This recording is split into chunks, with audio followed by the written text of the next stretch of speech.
An Essay on the Development of Doctrine by John Henry Newman.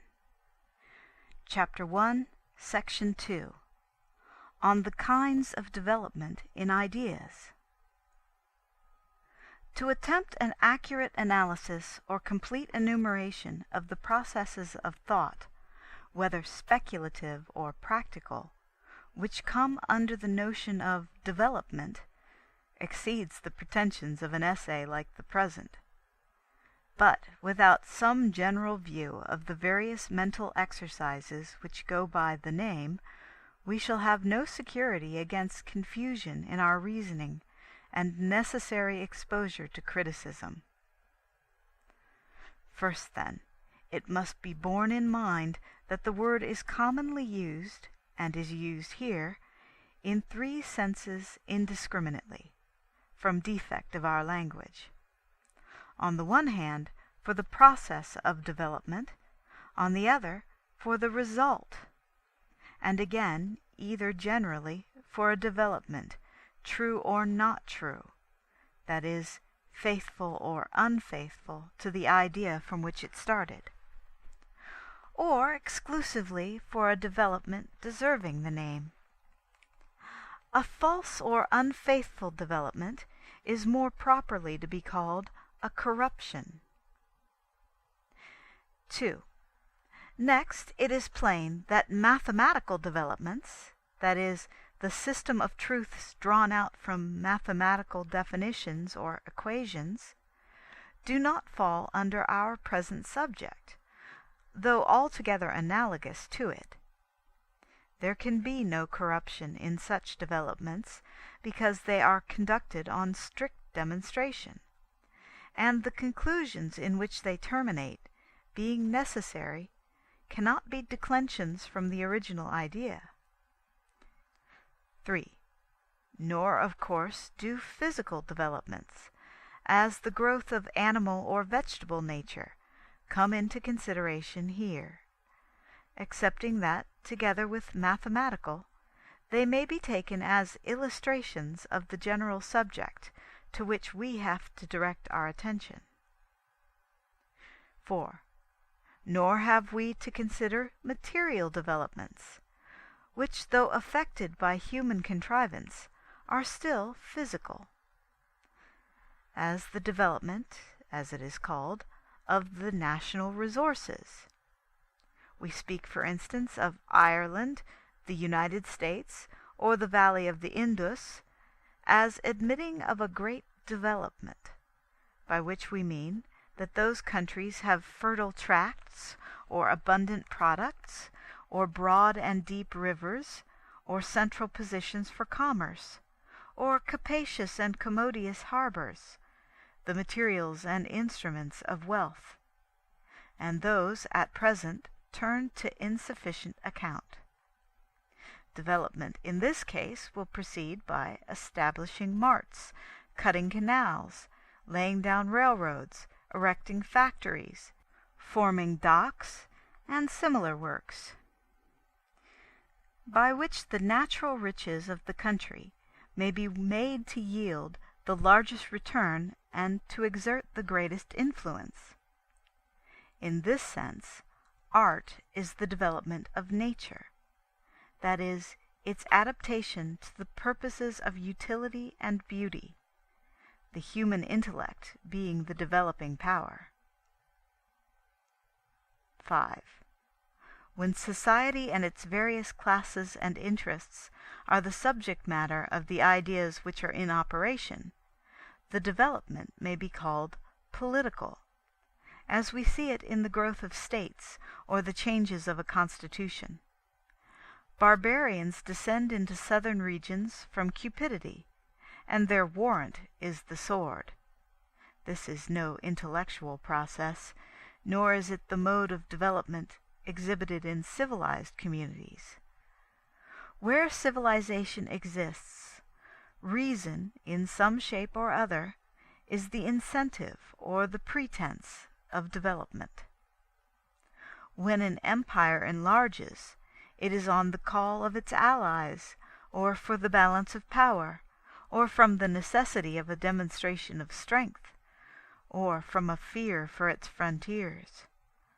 It lies uneasily in its territory, it is ill-shaped, it has unreal boundary lines, deficient communication between its principal points, or defenseless or turbulent neighbors. Thus, of old time, Euboea was necessary for Athens, and Cythera for Sparta, and Augustus left his advice, as a legacy, to confine the empire between the Atlantic, the Rhine and Danube, the Euphrates, and the Arabian and African deserts. To this day we hear of the Rhine being the natural boundary of France, and the Indus of our Eastern Empire. And we predict that in the event of a war, Prussia will change her outlines in the map of Europe. The development is material, but an idea gives unity and force to its movement. And so, to take a case of national politics, a late writer remarks of the Parliament of 1628-29, in its contest with Charles, that so far from encroaching on the just powers of a limited monarch, it never hinted at the securities which were necessary for its measures. However, 12 years more of repeated aggressions, he adds, taught the Long Parliament what a few sagacious men might already perhaps have suspected, that they must recover more of their ancient constitution from oblivion, that they must sustain its partial weakness by new securities, that, in order to render the existence of monarchy compatible with that of freedom, they must not only strip it of all it had usurped, but of something that was its own. Whatever be the worth of this author's theory, his facts or representations are an illustration of a political development. Again, at the present day, that Ireland should have a population of one creed and a church of another is felt to be a political arrangement so unsatisfactory that all parties seem to agree that either the population will develop in power or the establishment in influence. Political developments, though really the growth of ideas, are often capricious and irregular from the nature of their subject matter. They are influenced by the character of sovereigns, the rise and fall of statesmen, the fate of battles, and the numberless vicissitudes of the world. Perhaps the Greeks would be still involved in the heresy of the Monophysites, said Gibbon, if the emperor's horse had not fortunately stumbled. Theodosius expired. His orthodox sister succeeded to the throne. Again, it often happens, or generally, that various distinct and incompatible elements are found in the origin or infancy of politics, or indeed of philosophies, some of which must be ejected before any satisfactory developments, if any, can take place. And they are commonly ejected by the gradual growth of the stronger. The reign of Charles I, just referred to, supplies an instance in point. Sometimes discordant ideas are for a time connected and concealed by a common profession or name.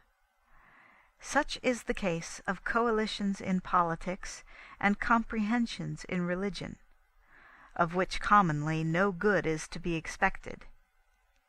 Such is an ordinary function of committees and boards, and the sole aim of conciliations and concessions, to make contraries look the same, and to secure an outward agreement when there is no other unity.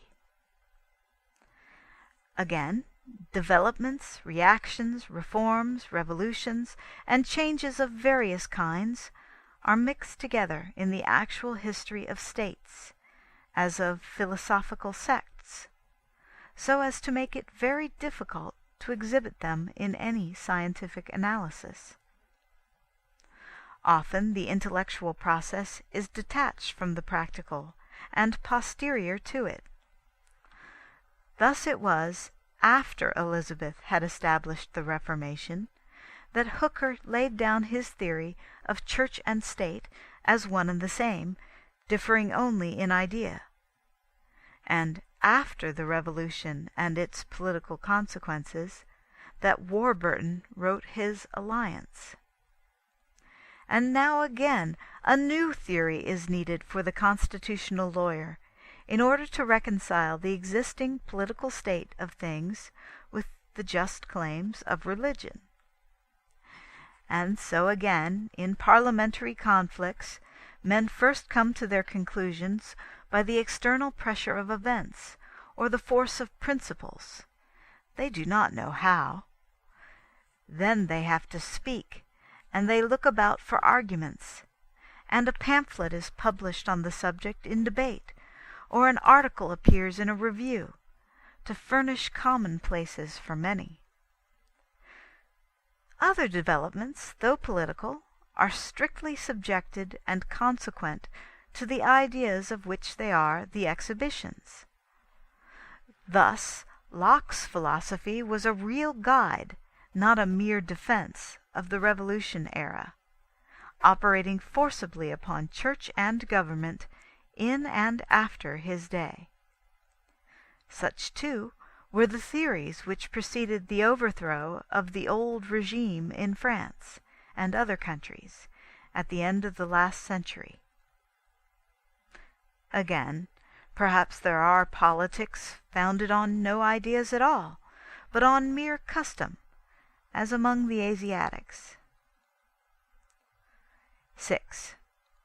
In other developments, the intellectual character is so prominent that they may even be called logical, as in the Anglican doctrine of the royal supremacy, which has been created in the courts of law, not in the cabinet or on the field. Hence it is carried out with a consistency and minute application which the history of constitutions cannot exhibit. It does not only exist in statutes, or in articles, or in oaths.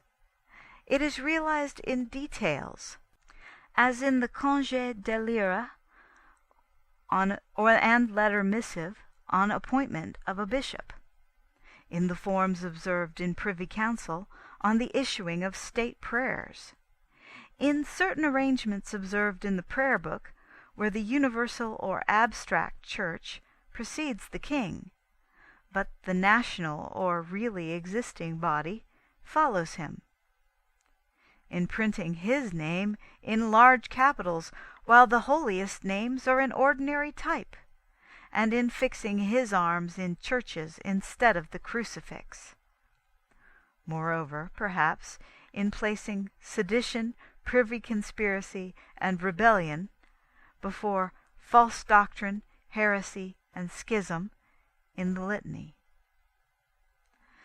Again, when some new philosophy or its installments are introduced into the measures of the legislature, or into the concessions made to a political party, or into commercial or agricultural policy, it is often said, "We have not seen the end of this. It is an earnest of future concessions. Our children will see." We feel that it has unknown bearings and issues.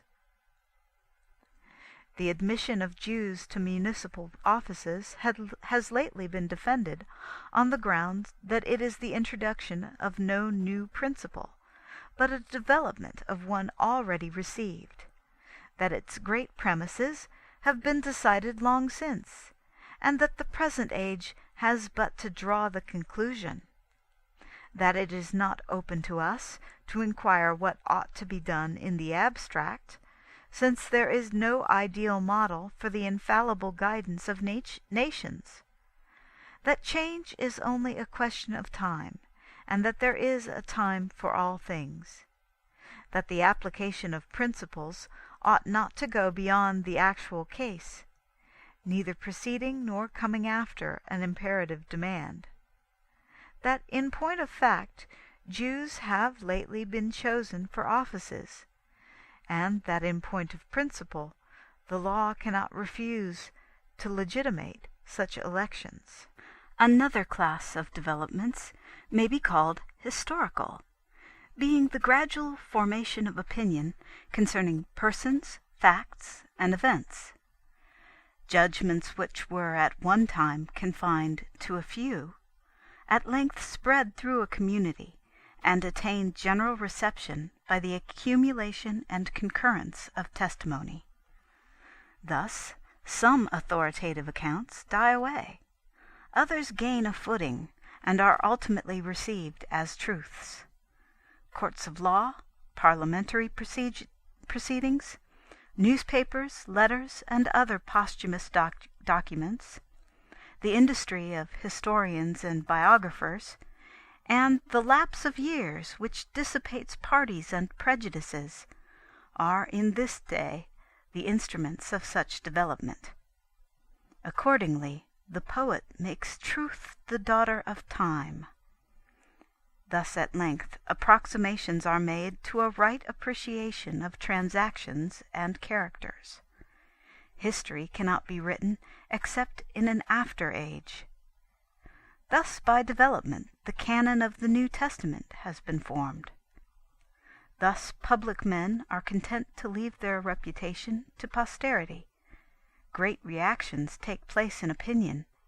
Nay, sometimes men outlive opposition and obloquy.